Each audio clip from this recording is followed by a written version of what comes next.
Hey everyone, welcome back. So this class we're going to be looking at composition and also how to compose for, say, GCSE music or A-level music. So we're going to just jump straight into our first handout, which is all about melodic motion. So let's just jump straight into that. Okay. So melodic motion guidelines, there are a few do's and don'ts when it comes to composing a melody. We're going to go through some of the general guidelines for that. So anything in blue tends to be something that's quite good. Anything in red in this handout is probably something to avoid, at least avoid for now. So conjunct motion is good. Now conjunct motion is a melody that remains still or moves stepwise, creating some sort of shape. Most melodies tend to have some sort of curve or shape to them, so if you're composing a melody in conjunct motion, you are probably going to end up with a better shape in your melody. So you probably want to also have some leaps. You don't want just stepwise scalic motion all the time. So having a few leaps here and there can really add character to your melody as well and make sure it's not too boring. So note also that the rhythm that I'm using here is quite simplistic. You want to start off relatively simple. Don't overcomplicate your melody with very complex rhythms like, you know, triplets of semiquavers tied over to, say, a double dotted note or something and loads of rests everywhere. You want something that's relatively simple to begin with and then build on that first. So we're only using dotted crotchets, and quavers for this melody. And let's hear what it sounds like.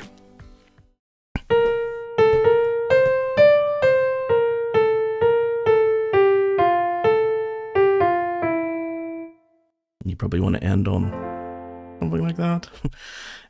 So it's not a great melody or anything. It's just got a bit more of a shape to it. It's rather simplistic, so there's probably still a lot we would need to do to this melody.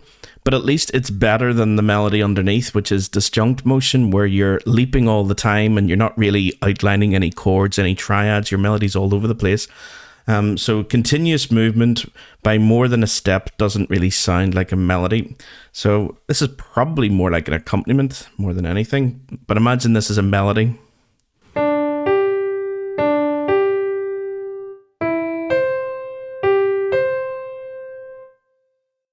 It's not very memorable or very melodic, really.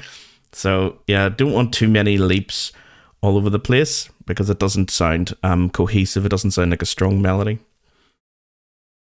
Avoid making successive same direction leaps unless they outline a triad. Yeah, so obviously there are very famous melodies, like Mozart. Where you have that outlining a chord.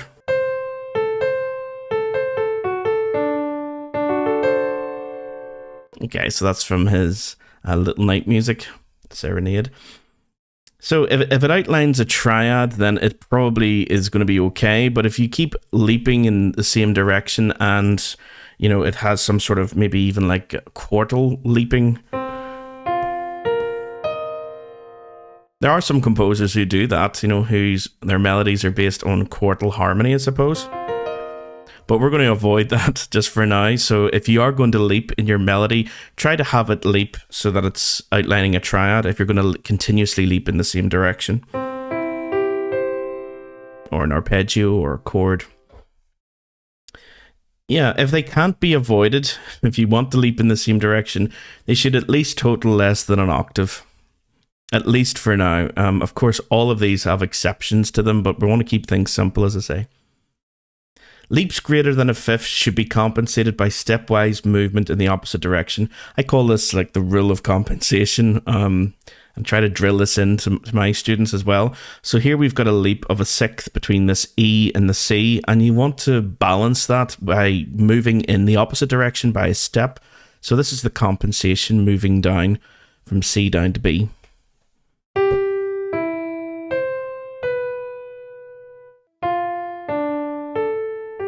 If you wanted to continue it, maybe.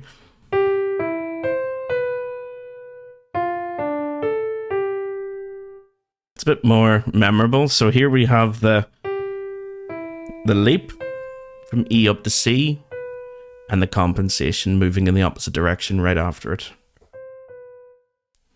Avoid moving by a chromatic interval. So anything like augmented fourths or diminished fifths, or especially augmented unisons or thirds, you want to try to avoid those chromatic movements. So be careful if you're writing in a minor key. You'll probably run into this quite a bit.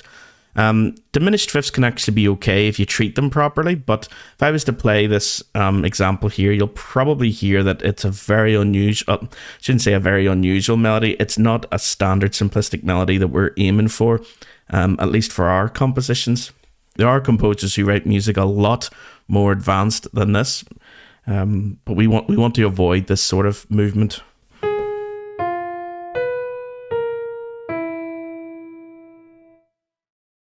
Okay, it's just a little bit unusual to begin with. So, as I say, there's no real sort of right or wrong way to compose melodies, but I would say for starters, you don't want to be outlining any of these augmented or diminished intervals.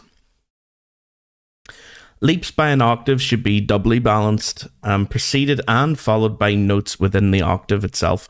So we're following the rule of compensation here as well, because this F up to F is more than a fifth and we're moving by step in the opposite direction. But because it's an octave, we're also doubly balancing it by having a note before it that lies somewhere within that octave. So it sounds like this.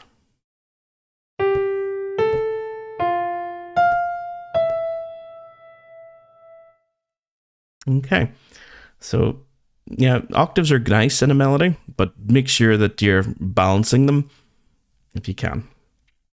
Avoid outlining a tritone in your melody. A tritone is outlined if the melodic line changes direction at the note that forms it. Okay, so we've got this F up to B. That's going to be an augmented fourth, which is a tritone. Your tritones, if you think of triangle or tricycle, anything with tri, T-R-I, refers to three. So tritones are just three tones, so three whole tones. There's a whole tone, and a whole tone, three tones. And if you're doing that in your harmony, you'll probably end up with some sort of perfect cadence. It would need to resolve like that. Your augmented fourth would need to resolve a certain way. But if it's in your melody, if that leading note, the leading note of your key, your seventh degree of the scale, if that doesn't go up where it should normally go, the leading note tends to lead up. That's why it's called the leading note. If it doesn't go up to that tonic, then it sounds a bit unusual. It sounds a bit incomplete, or you were about to go somewhere and then just didn't do it. It's not very satisfying to the ear. So if I was to play that melody, you'll probably wish that you went to that note.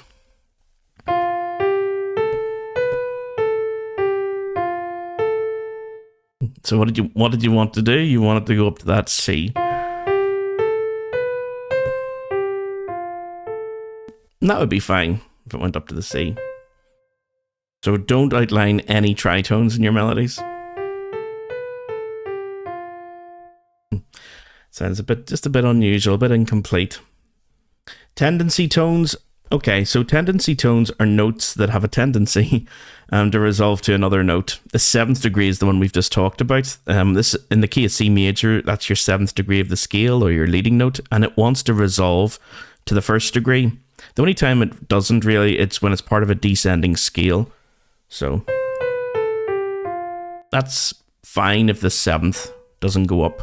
If it's part of a descending scale, that's fine. But most of the time it does want to go up to that C. Even in an interrupted cadence, it also wants to go up.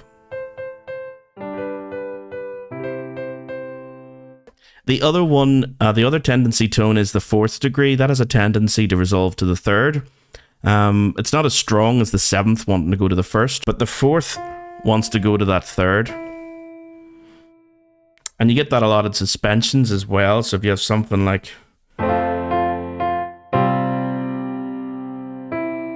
see the way that fourth wants to go down?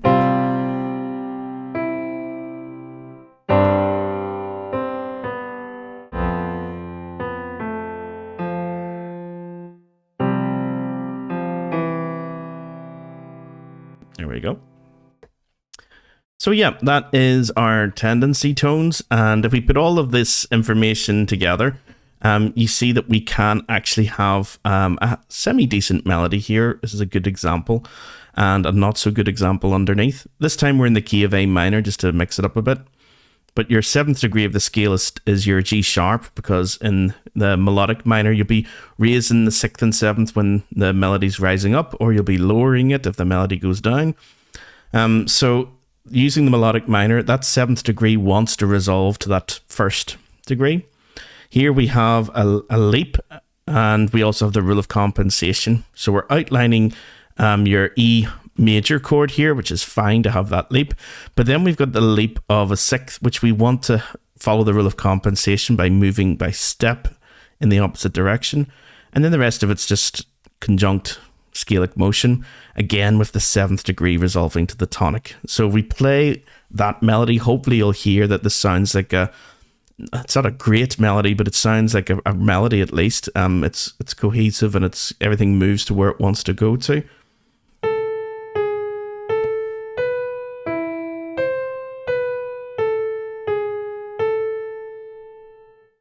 Whereas the one underneath it doesn't sound so good.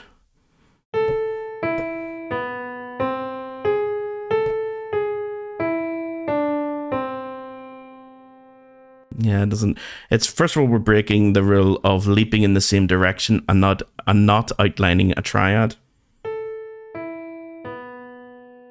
So that's not great. And then we have this augmented 5th, which isn't great either. And that 7th degree does not go up to the tonic, goes back down to E.